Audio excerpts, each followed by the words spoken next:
Topic is flooded evaporator.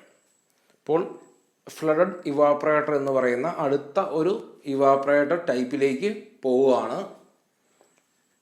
ആ പേര് പോലെ തന്നെ ഇവാപ്പറേറ്റർ മുങ്ങിക്കിടക്കുന്നു, ഫ്ലഡ് ചെയ്ത് കിടക്കുന്നു എന്നുള്ളതാണ്. നമുക്ക് നോക്കാം അതിൻ്റെ അറേഞ്ച്മെൻറ്റ് എങ്ങനെയാണെന്നുള്ളത്.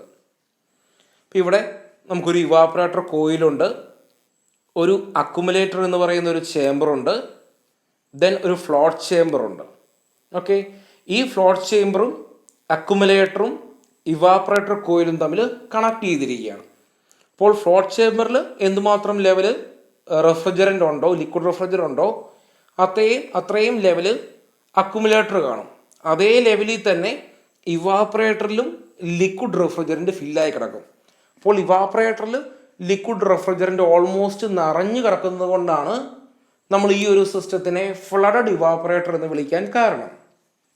ഇനി എന്തെങ്കിലും കാരണവശാൽ ഈ അക്കുമുലേറ്ററിലെ ലിക്വിഡ് റെഫ്രിജറൻ്റ് ലെവൽ ഒന്ന് താഴുകയാണെന്ന് കരുതുക. അങ്ങനെയെങ്കിൽ ഈ ഫ്ലോട്ട് ചേമ്പറിൽ നിന്ന് ലിക്വിഡ് അക്കുമുലേറ്ററിലേക്ക് എൻ്റർ ചെയ്യും. അപ്പോൾ ഫ്ലോട്ട് ചേമ്പറിലെ ലിക്വിഡിൻ്റെ ലെവൽ താഴും. അങ്ങനെ താഴ്ന്നു കഴിയുമ്പോൾ എന്ത് ചെയ്യും? ഫ്ലോട്ട് താഴും. ഫ്ലോട്ട് താഴ്ന്നാൽ ഈ വാൽവ് ഓപ്പൺ ആകും. വാൽവ് ഓപ്പൺ ആയി കഴിഞ്ഞാൽ റിസീവറിൽ നിന്ന് വരുന്ന ലിക്വിഡ് ഈ കാണുന്ന ഫ്ലോട്ട് ചേമ്പറിലേക്ക് എൻ്റർ ചെയ്യും. അങ്ങനെ എപ്പോഴും ഒരു കോൺസ്റ്റൻറ്റ് ലെവൽ ലിക്വിഡ് റെഫ്രിജറൻ്റ് ഈ ഫ്ലോട്ട് ചേമ്പറിലും അക്കുമുലേറ്ററിലും അതുപോലെ തന്നെ ഇവാപ്പറേറ്ററിലും മെയിൻറ്റെയിൻ ചെയ്യും. ഓക്കെ, ഇനി ഈ ഒരു സിസ്റ്റത്തിൻ്റെ വർക്കിംഗ് എങ്ങനെയാണെന്ന് നോക്കാം. അപ്പോൾ ഇവാപ്പറേറ്റർ ഹീറ്റ് അബ്സോർബ് ചെയ്യുന്നു. ഹീറ്റ് അബ്സോർബ് ചെയ്യുന്നത് മൂലം ഈ ഇവാപ്പറേറ്ററിലുള്ള ലിക്വിഡ് റെഫ്രിജറൻ്റ് വേപ്പർ റെഫ്രിജറൻ്റായി മാറുന്നു. ആ വേപ്പർ റെഫ്രിജറൻ്റ് തിരിച്ച് അക്കുമുലേറ്ററിലേക്ക് റിട്ടേൺ ചെയ്യുന്നു. ഓക്കെ, അപ്പോൾ കാരണം ഇവാപ്പറേറ്ററിൻ്റെ ഒരു മേജർ പോർഷനും ലിക്വിഡ് റെഫ്രിജറൻ്റ് ആണ്. അപ്പോൾ ഹീറ്റ് അബ്സോർബ് ചെയ്യുമ്പോൾ അത് ലിക്വിഡ് റെഫ്രിജറൻ്റിൽ കുറച്ച് വേപ്പർ റെഫ്രിജറൻ്റായി മാറുന്നു. ആ വേപ്പർ റെഫ്രിജറൻ്റ് തിരിച്ച് അക്കുമുലേറ്ററിലേക്ക് ഫ്ലോ ചെയ്യുന്നു. ഇനി ഈ അക്കുമുലേറ്ററിൽ ബാഫിൾ പ്ലേറ്റ്സ് ഉണ്ട്. ബാഫിൾ പ്ലേറ്റ്സ് ചെയ്യുന്ന കാരണം ബാഫിൾ പ്ലേറ്റ്സ് എന്ത് ചെയ്യുന്നു എന്ന് ചോദിച്ചാൽ ഈ വേപ്പർ റെഫ്രിജറൻ്റ് ഈ ബാഫിൾ പ്ലേറ്റ്സിൽ കൂടെ പോകുമ്പോൾ ഏതെങ്കിലും രീതിയിലൊരു ലിക്വിഡ് ഡ്രോപ്ലെറ്റ്സ് ഉണ്ട് എങ്കിൽ ആ ലിക്വിഡ് ഡ്രോപ്ലെറ്റ്സിനെ റിമൂവ് ചെയ്യാനാണ് ബാഫിൾ പ്ലേറ്റ്സ് യൂസ് ചെയ്യുക.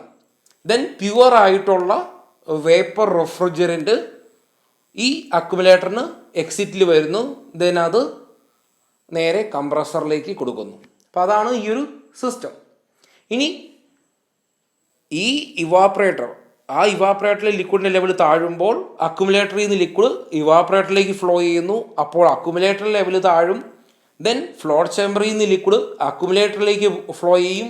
അപ്പോൾ ഫ്ലോട്ട് ചേമ്പറിലെ ലെവൽ താഴും. അപ്പോൾ ഫ്ലോട്ട് താഴും. ദെൻ ഈ വാൽവ് ഓപ്പണായി ലിക്വിഡ് റെഫ്രിജറൻ്റ് ഫ്ലോട്ട് ചേമ്പറിലേക്ക് എൻ്റർ ചെയ്യും. അപ്പോൾ അതാണ് ഈ ഒരു സിസ്റ്റത്തിൻ്റെ വർക്കിംഗ്. ദെൻ അതോടൊപ്പം തന്നെ ശ്രദ്ധിക്കേണ്ട കാര്യം, ഈ ഫ്ലോട്ട് കൺട്രോൾ വാൽവ് ആണ് ഇവിടെ ഒരു എക്സ്പാൻഷൻ വാൽവ് ആയിട്ട് യൂസ് ചെയ്യുന്നത്.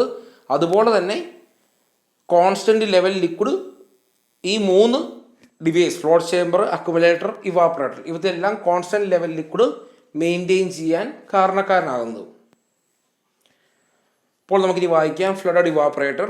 In this evaporator A constant liquid refrigerant level is always maintain. നമ്മൾ പറഞ്ഞു ഫ്ലോട്ട് ചേമ്പർ ആയിക്കോട്ടെ, അക്കുമുലേറ്റർ ആയിക്കോട്ടെ, ഇവാപ്പറേറ്റർ ആയിക്കോട്ടെ, ഇവാപ്പറേറ്റർ കോയിൽ ആയിക്കോട്ടെ, ഇത് മൂന്നിലും എപ്പോഴും ഒരു constant liquid refrigerant level maintain ചെയ്തു പോകുന്നു. A float control valve is used as an expansion device which maintains constant liquid level in the evaporator. അപ്പോൾ അതാണ് നമ്മൾ പറഞ്ഞത്, ആ റിസീവറിൽ നിന്ന് വരുന്ന ലിക്വിഡ് ആ എക്സ്പാൻഷൻ വാൽവിലൂടെ കടന്നാണ് ഫ്ലോട്ട് ചേമ്പറിൽ കൂടെ പോവുക. അപ്പോൾ അവിടെ ആ വാൽവ് ലിക്വിഡിനെ എക്സ്പാൻഡ് ചെയ്യിക്കുന്നതിന് ഹെൽപ്പ് ചെയ്യുന്നു.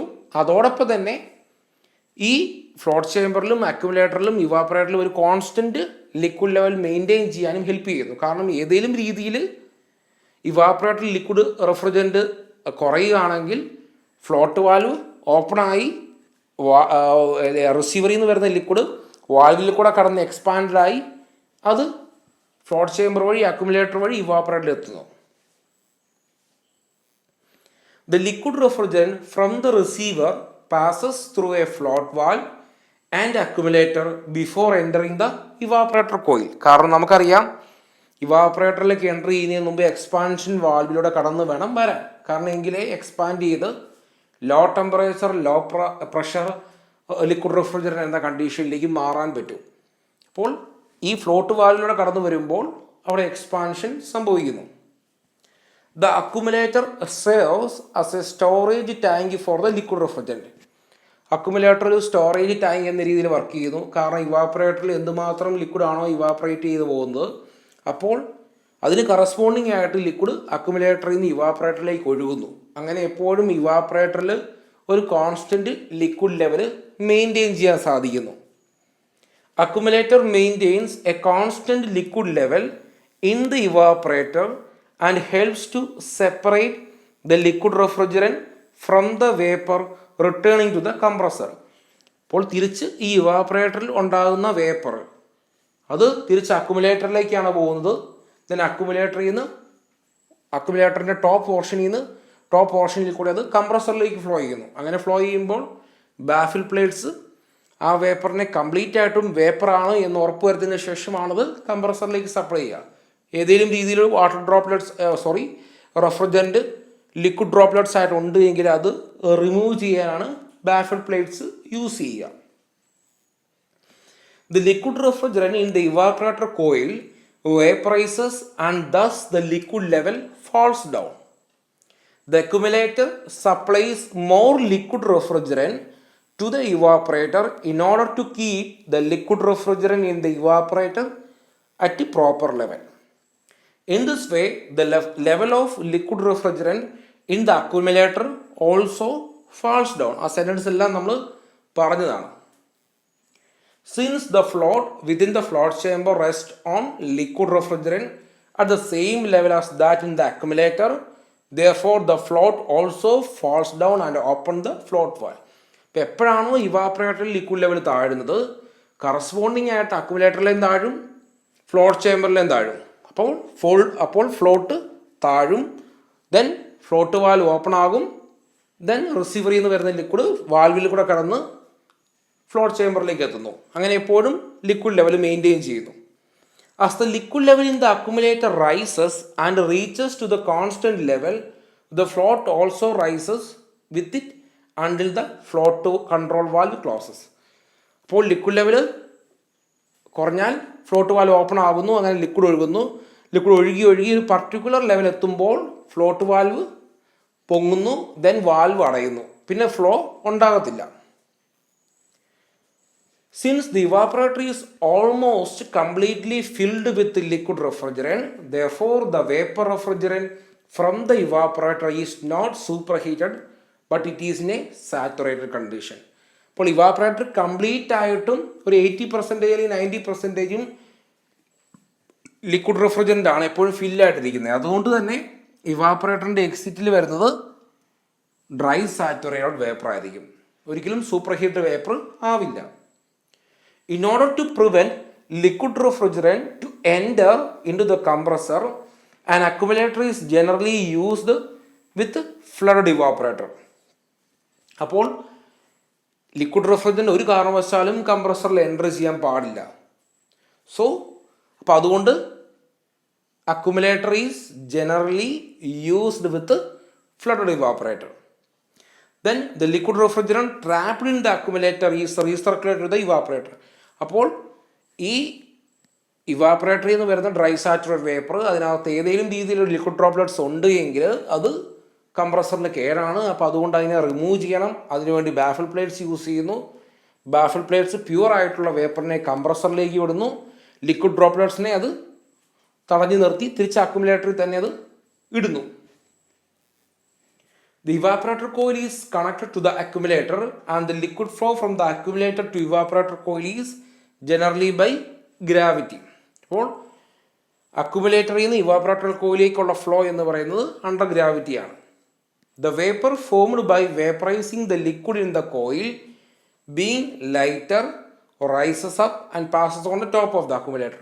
അതായത് ഇവാപ്പറേറ്ററിൽ വേപ്പർ ഫോമിലേക്ക് മാറിയ റെഫ്രിജറൻ്റ് അത് ഡെൻസിറ്റി കുറവായതുകൊണ്ട് തന്നെ ആ കോയിലിന് മുകളിലേക്ക് പോകുന്നു. ഇവാപ്പറേറ്റർ കോയിലിൻ്റെ മുകളിലേക്ക് പോയിട്ട് അത് തന്നെ അക്യുമുലേറ്ററിലേക്ക് പോകുന്നു. നമ്മൾ പറഞ്ഞ കാര്യമാണ് baffle plate, RS, any liquid present in the evaporator. The advantages of this evaporator is that the whole surface of the evaporator coil is in contact with the liquid refrigerant under all the load conditions. Thus, it gives high heat transfer rate. ഇപ്പോൾ എല്ലാ load കണ്ടീഷൻസിലും ഇവാപ്പറേറ്ററിലെ ലിക്വിഡിൻ്റെ level എന്ന് പറഞ്ഞാൽ അത് constant ആയിരിക്കും. Then അതിൻ്റെ ആപ്ലിക്കേഷനാണ് chemical and food processing ഇൻഡസ്ട്രിയിലാണ് ഈ ഒരു ടൈപ്പ് ഇവാപ്പറേറ്റർ യൂസ് ചെയ്യുക. അടുത്തതാണ് ഡ്രൈ എക്സ്പാൻഷൻ ഇവാപ്പറേറ്റർ. ഡയഗ്രം നോക്കാം. ഈ കാണുന്ന രീതിയിൽ ഇവിടെ നമ്മളൊരു ബെയർ ട്യൂബ് ഇവാപ്പറേറ്റർ കോയിലാണ് യൂസ് ചെയ്യുക. ഇനി അതിൻ്റെ ഒരു എൻഡിൽ ലിക്വിഡ് റെഫ്രിജറൻ്റ് എൻട്രി ചെയ്യുന്നു. ദെൻ ഒരു എൻഡിൽ വേപ്പർ ഫോമിലേക്ക് മാറിയ റെഫ്രിജറൻ്റ് അത് കംപ്രസറിലേക്ക് പോകുന്നു. ഇനി ഇവിടെ ഡ്രൈ എക്സ്പാൻഷൻ ഇവാപ്പറേറ്റർ എന്നാണ് ആ പേര് തന്നെ. അപ്പോൾ ഈ ഇവാപ്പറേറ്ററിൻ്റെ എക്സിറ്റിൽ വരുന്ന റെഫ്രിജറൻ്റ് അതിൻ്റെ കണ്ടീഷൻ എന്ന് പറയുന്നത് ഡ്രൈ ആണ്, അല്ലെങ്കിൽ സൂപ്പർ ഹീറ്റ് ആകാം, ഡ്രൈ സാച്ചുറേറ്റ് ആകാം, അതൊരിക്കലും വെറ്റാകത്തില്ല. അപ്പോൾ ആ ഒരു രീതിയിലാണ് ഈ ഒരു സിസ്റ്റം ഡിസൈൻ ചെയ്തിരിക്കുക. അപ്പോൾ ഇവിടെ നമ്മൾ ഒരു എക്സ്പാൻഷൻ വാൾവ് യൂസ് ചെയ്യുന്നുണ്ട്. ആ എക്സ്പാൻഷൻ വാൾവിൻ്റെ ഹെൽപ്പോടെയാണ് ഈ ഇവാപ്പറേറ്ററിൻ്റെ എക്സിറ്റിൽ വരുന്ന വേപ്പർ, എക്സിറ്റിൽ വരുന്ന റെഫ്രിജറൻ്റ്, അതിനെ നമ്മൾ ഡ്രൈ കണ്ടീഷൻ, ഒന്നുകിൽ ഡ്രൈ സാച്ചുറേറ്റഡ് വേപ്പർ അല്ലെങ്കിൽ സൂപ്പർ ഹീറ്റ് വേപ്പർ, നമ്മുടെ കണ്ടീഷൻ എന്താണോ അതനുസരിച്ച് നമുക്ക് മാറ്റാം, ആ രീതിയിൽ സെറ്റ് ചെയ്യുന്നത്. അപ്പോൾ ഈ എക്സ്പാൻഷൻ വാൽവ് അത് എന്താണ് എന്നുള്ളത്, അതിൻ്റെ വർക്കിംഗ് എങ്ങനെയാണ് എന്നുള്ളത് നമ്മൾ എക്സ്പാൻഷൻ ഡിവൈസ് അതിൻ്റെ പല ടൈപ്പുകൾ പറയാൻ നേരത്ത് പഠിക്കും. അപ്പോൾ anyway with the help of this expansion valve ഈ ഒരു ഇവാപ്പറേറ്ററിൻ്റെ എക്സിറ്റിൽ എപ്പോഴും പ്യുവറായിട്ട് ഉള്ള വേപ്പർ വരാൻ സാധിക്കുന്നു. They use little refrigerant as compared to flooded evaporator. നമുക്കറിയാം ഇവിടെ നമ്മൾ സാധാരണ റെഫ്രിജറൻ്റ് ഫ്ലോ ചെയ്യുന്ന പോലെ ഫ്ലോ ചെയ്യുന്നു. ഇവിടെ നേരത്തെ കണ്ട ഫ്ലഡഡ് ഇവാപ്പറേറ്റർ പോലെ ഇവാപ്പറേറ്ററിൽ ഫുൾ എപ്പോഴും ഒരു കോൺസ്റ്റൻ്റ് ആയിട്ടുള്ള ലിക്വിഡ് ലെവൽ അല്ല മെയിൻറ്റെയിൻ ചെയ്യുന്നത്. In dry expansion evaporators the liquid refrigerant from the receiver is fed by the expansion valve to the evaporator coil. അപ്പോൾ ലിക്വിഡ് റിസീവറിൽ നിന്ന് വരുന്ന ലിക്വിഡ്, ആ ലിക്വിഡ് എക്സ്പാൻഷൻ വാൽവിലൂടെ കടന്നു വന്നിട്ട് അത് ഇവാപ്പറേറ്റർ കോയിലൂടെ കടന്നു പോകുന്നു. ഇവിടെ ഈ എക്സ്പാൻഷൻ വാൽവിനാണ് ഏറ്റവും വലിയ importance.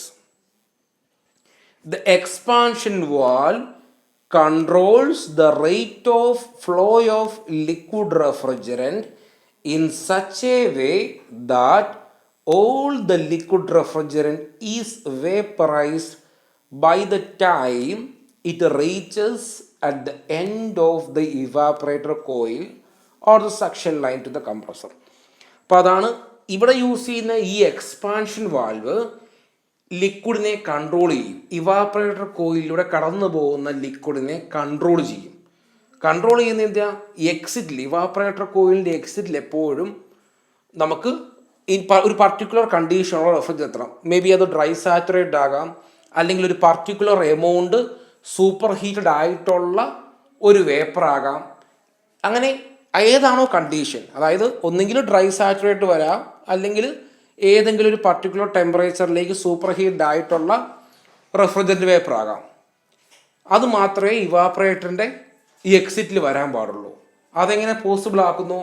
With the help of the expansion valve.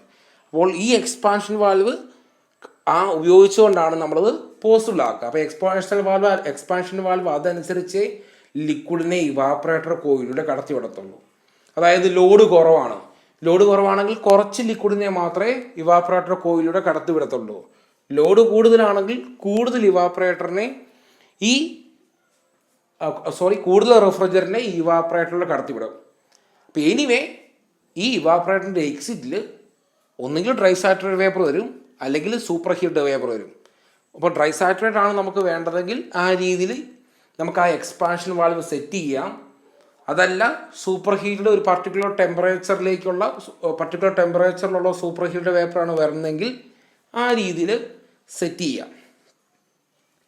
Then the vapour is also super heated to a limited extent. അപ്പോൾ അതാണ്, അതായത് കണ്ടമാനം സൂപ്പർ ഹീറ്റ് അല്ല, ഒരു പർട്ടിക്കുലർ എമൗണ്ട് സൂപ്പർ ഹീറ്റ് ചെയ്യാൻ ഈ ഒരു സിസ്റ്റം ഉപയോഗിച്ചുകൊണ്ട് സാധിക്കും. In this system, the refrigerant does not recirculated within the evaporator as in flooded type evaporator. നമുക്കറിയാം ഫ്ലഡഡ് ടൈപ്പ് ഇവാപ്പറേറ്ററിൽ നമ്മൾ കണ്ട പോലെ ഇവാപ്പറേറ്ററിൽ നിന്ന് തിരിച്ചൊരു അക്യുമുലേറ്ററിലേക്ക് പോകുന്ന ഒരു രീതിയിലുള്ള അറേഞ്ച്മെൻ്റ് അല്ല ഇവിടെ.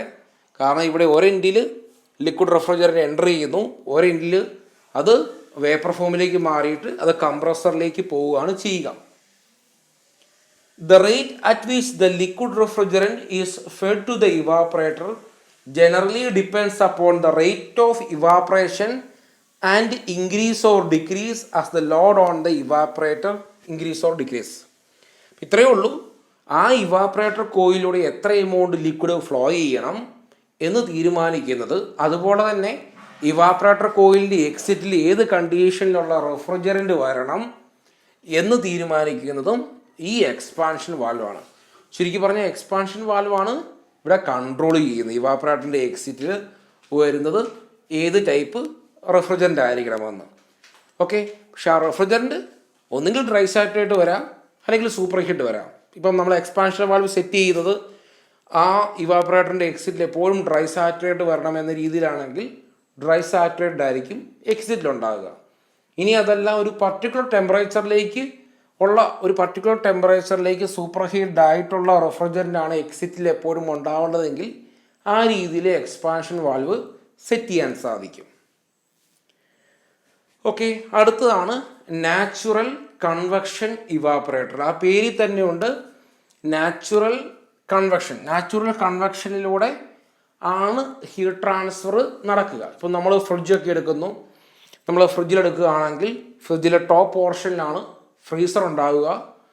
അവിടെയായിരിക്കും നമ്മൾ മീറ്റ്, ഫിഷ് പോലുള്ള പ്രോഡക്ട്സുകൾ വെക്കുക.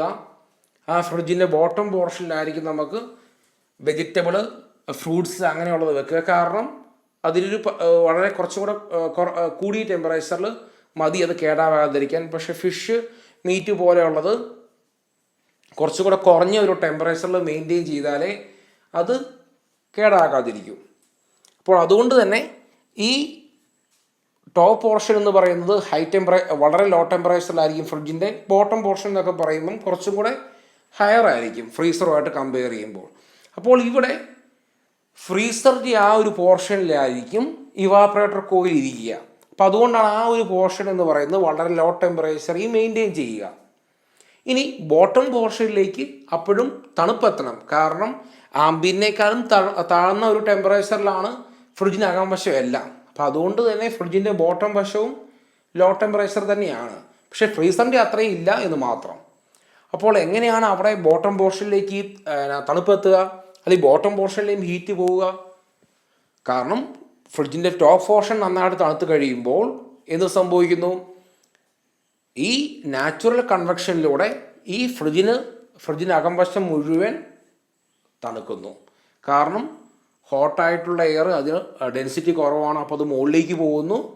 ദെൻ ഇവാപ്പറേറ്റർ കോയിലിരിക്കുന്ന പോർഷനിലേക്ക് എത്തുമ്പോൾ അത് അതിൻ്റെ ഹീറ്റ് റിജക്റ്റ് ചെയ്യുന്നു. അങ്ങനെ അത് തണുക്കുമ്പോൾ അത് ആ എയർ ഡെൻസർ ആകുന്നു. ദെൻ ആ എയർ താഴേക്ക് ഫ്രിഡ്ജിൻ്റെ ബോട്ടം പോർഷനിലേക്ക് പോകുന്നു. അങ്ങനെ ബോട്ടം പോർഷനും തണുക്കുന്നു. അപ്പോൾ അതാണ് നാച്ചുറലി അവിടെ ഹീറ്റ് കൺവെക്റ്റ് ചെയ്യുകയാണ് ചെയ്യുക. അപ്പോൾ natural convection evaporators, they are used where low air velocity and minimum hydration of the product is desired. അപ്പോൾ നമുക്ക് കണ്ടമാനം വളരെ പെട്ടെന്ന് ഒരു ഹീറ്റ് ട്രാൻസ്ഫർ റേറ്റ് അല്ല വേണ്ടത്, സ്ലോ ആയിട്ടുള്ളൊരു കൂളിംഗ് ആണ് ആവശ്യം. ഒന്ന് ഫ്രിഡ്ജ് ഓൺ ആക്കി ഒരു അരമണിക്കൂർ 1 മണിക്കൂർ കഴിയുമ്പോഴാണ് ഗ്രാജുവലി കൂളിംഗ് വേണ്ടത്, അല്ലെങ്കിൽ ആ ഒരു രീതിയിലാണ് സിസ്റ്റം വർക്ക് ചെയ്യേണ്ടത് എങ്കിൽ നാച്ചുറൽ കൺവെക്ഷനിലൂടെ ഹീറ്റ് ട്രാൻസ്ഫർ മതി. The domestic refrigerators, water coolers and small freezers have natural convection evaporators. ഈ കാണുന്ന രീതിയിൽ ആ ഒരു ഫ്രിഡ്ജിൻ്റെ ടോപ്പ് പോർഷനിലായിരിക്കും കോയിൽ ഇരിക്കുക. ദെൻ അവിടെ ആ ഒരു പോർഷനിലുള്ള എയറെല്ലാം തണുത്ത് കഴിയുമ്പോൾ അത് ഡെൻസർ ആകുന്നു. അപ്പോൾ ആ ഡെൻസിറ്റി കൂടി എയർ താഴത്തെ പോർഷനിലേക്ക് വരുന്നു. ദെൻ താഴെയുള്ള ഹോട്ടായിട്ടുള്ള എയർ മുകളിലേക്ക് ഫ്ലോ ചെയ്യുന്നു. ഈ രീതിയിൽ നാച്ചുറലി ഹീറ്റ് ട്രാൻസ്ഫർ നടക്കുന്നു. ഇനി ഇവിടെ ഒരു വിത്തൗട്ട് ബാഫിൾസും വിത്ത് ബാഫിൾസും യൂസ് ചെയ്യുന്ന ഒരു കേസാണ് പറയുന്നത്. ഈ ഒരു രീതിയിൽ ബാഫിൾസ് വെക്കുമ്പോൾ ആ നാച്ചുറലി കൺവെക്റ്റ് ചെയ്യുന്ന ആ എയറിൻ്റെ സർക്കുലേഷൻ അതൊരു യൂണിഫോം രീതിയിൽ ആക്കാൻ അത് ഹെൽപ്പ് ചെയ്യുന്നു. The evaporator coil should be placed as high as possible in the refrigerator because the cold air falls down as it leaves the evaporator. ഇപ്പോൾ ഇവാപ്പറേറ്റർ മുകളിൽ വെക്കുന്നു, ഇവാപ്പറേറ്റർ താഴെ വെച്ച് എന്ത് സംഭവിക്കും? താഴത്തെ എയർ എപ്പോഴും തണുത്തിരിക്കും, മുകളിലത്തെ പോർഷൻ എന്ന് പറയുന്നത് ഹോട്ടായിട്ടിരിക്കും. കാരണം ഹോട്ട് എയർ അതിന് ഡെൻസിറ്റി കുറവായതുകൊണ്ട് തന്നെ അത് മുകളിലത്തെ പോർഷനിൽ ഇരിക്കും. അപ്പം അതുകൊണ്ട് ഇവാപ്പറേറ്റർ എപ്പോഴും മുകളിൽ വെക്കണം, എങ്കിലേ ആ തണുത്ത എയർ താഴേക്ക് ഫ്ലോ ചെയ്യത്തുള്ളൂ. അതുപോലെ തന്നെ ഹോട്ട് എയർ മുകളിലേക്കും ഫ്ലോ ചെയ്ത് ഹീറ്റ് കൺവെക്റ്റ് ചെയ്യാൻ സാധിക്കും. The velocity of air over the evaporator coil is considerably affect the capacity. അപ്പോൾ ആ എത്ര എമൗണ്ട് ഹീറ്റാണ് ഇവാപ്പറേറ്റർ അബ്സോർബ് ചെയ്യുന്നത്, അല്ലെങ്കിൽ ആ ഒരു ഫ്രിഡ്ജിനെ ആകംവശം അവത്തിൽ നിന്ന് റിമൂവ് ചെയ്യുന്നത് എന്നുള്ളത് ആ നാച്ചുറലി കൺവെക്റ്റ് ചെയ്യുന്ന ആ എയറിൻ്റെ സ്പീഡിനെ ആശ്രയിച്ചിരിക്കും. ഓക്കെ, ഇപ്പോൾ ഇവാപ്പറേറ്റർ കോയിലും അതുപോലെ തന്നെ ഫ്രീസറിലെ എല്ലാ പോർഷനിലെ ടെമ്പറേച്ചറും ഓൾമോസ്റ്റ് സെയിം ആണെങ്കിൽ ആ റേറ്റ് ഓഫ് ഹീറ്റ് ട്രാൻസ്ഫർ കുറവായിരിക്കും. മറിച്ച് ഫ്രിഡ്ജിലെ ഒരു ബോട്ടം പോർഷൻ അല്ലെങ്കിൽ ഏതെങ്കിലും ഒരു പോർഷൻ വളരെ ഹോട്ടായിട്ടിരിക്കുന്നു, മറിച്ച് ഫ്രീസർ പോർഷൻ എന്ന് പറയുന്നത് അല്ലെങ്കിൽ ഇവാപ്പറേറ്റർ കോയിൽ വളരെ ലോ ടെമ്പറേച്ചറിൽ ഇരിക്കുന്നു. അപ്പോൾ ആ ഒരു കേസിൽ ഈ ഒരു സ്പീഡ് എയറിൻ്റെ ആ ഒരു മൂവ്മെൻറ്റ് കൂടുതലായിരിക്കും. അതുപോലെ തന്നെ ഹീറ്റ് ട്രാൻസ്ഫർ റേറ്റും കൂടുതലായിരിക്കും. In natural convection, the air velocity depends upon the temperature difference between the evaporator and the space to be cooled.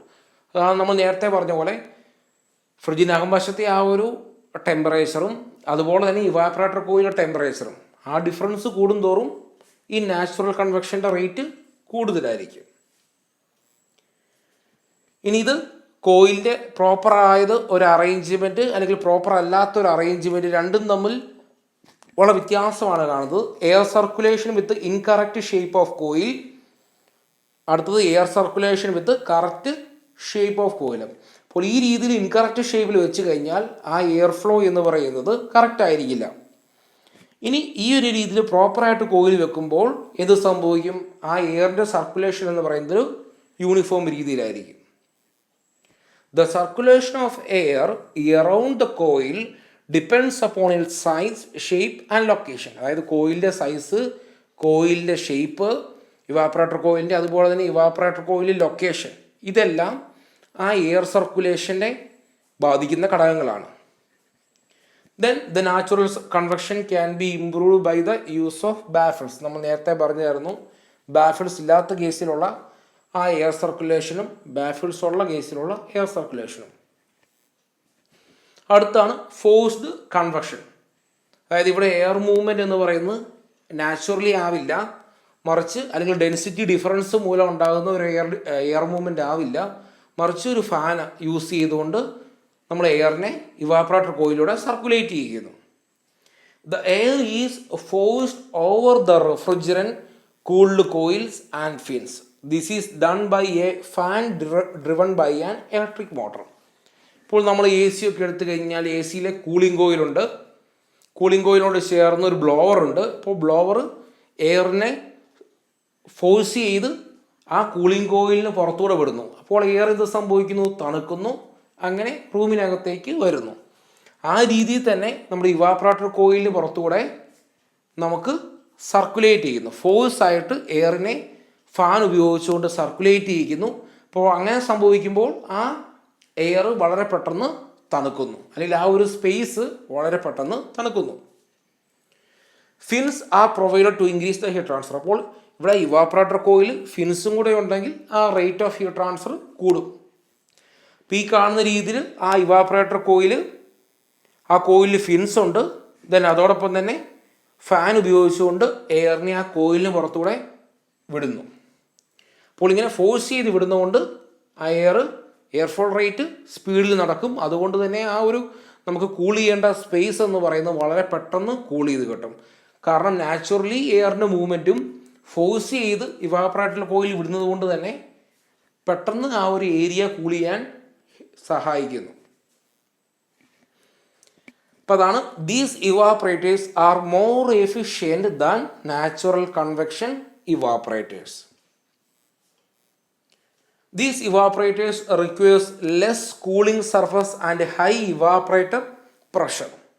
These type of evaporators are suited for air cooling units as well as for refrigerator cabinets used to store bottled beverages or foods in sealed containers. അതായത് നമുക്ക് ഏതെങ്കിലും ഒരു space വളരെ പെട്ടെന്ന് low temperature achieve ചെയ്യണം. ഇപ്പോൾ -10 -20 ആംബിയൻറ്റിൽ നിന്ന് ഈ ഒരു ടെമ്പറേച്ചറിലേക്ക് എത്താം.